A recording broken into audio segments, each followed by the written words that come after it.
আপনারাও জানেন ওনার অবস্থা অপরিবর্তনীয়। ওনার শারীরিক যে কন্ডিশনটা ছিল তার চেয়ে ভালো থাকলে তো আসলে তো কিওরই হয়ে যেতেন, বাসায় যেতেন। ওনাকে এখন ট্রিটমেন্টের মধ্যে আছেন। আমাদের চায়না থেকে একটা টিম আসছে, ওনারা এখন ট্রিটমেন্ট করছেন। আরেকটা টিম আসবেন, তারা অন দ্য ওয়ে। তো আপনারা, আমি বলবো আপনাদের মাধ্যমে সমস্ত দেশবাসীকে, দেশনেত্রী বেগম খালেদা জিয়া শুধু এখন আমাদের নেত্রী না, বাংলাদেশ জাতীয়তাবাদী দলের নেত্রী না, উনি সমস্ত বাংলাদেশের নেতা। উনি সমস্ত দলমতের ঊর্ধ্বে এখন, উনি গণতন্ত্রের নেত্রী।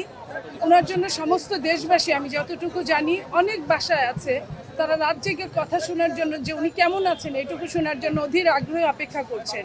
আমি তাদের জন্য বলতে চাই, আপনারা সবাই দোয়া করবেন ওনার জন্য, উনি যেন খুব সত্বর এই সকল সমস্যাগুলো দূর করে উনি আমাদের মাঝে ফিরে আসতে পারেন। সামনে নির্বাচন, উনি আমাদের সাথে নির্বাচন করতে পারেন এবং আমরা বলবো যে উনি আমাদের মাঝে ফিরে আসবেন, এটাই আমরা প্রত্যাশা করছি। এখন ওনার শারীরিক অবস্থা যদি বিমানে নেওয়ার মতো যদি অবস্থাটা হয়, তাহলে অবশ্যই ওনাকে নিয়ে যাবে।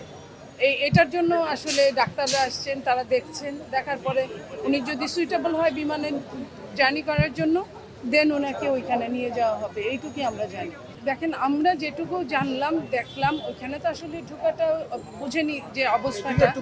তো ওইখানে আমাদের যে ডাক্তার জাহিদ আছেন, আপনাদের সঙ্গে বোধহয় কিছুক্ষণ পরে উনি প্রেস ব্রিফ করবেন, উনি জানাবেন যে সর্বশেষ অবস্থাটা কি।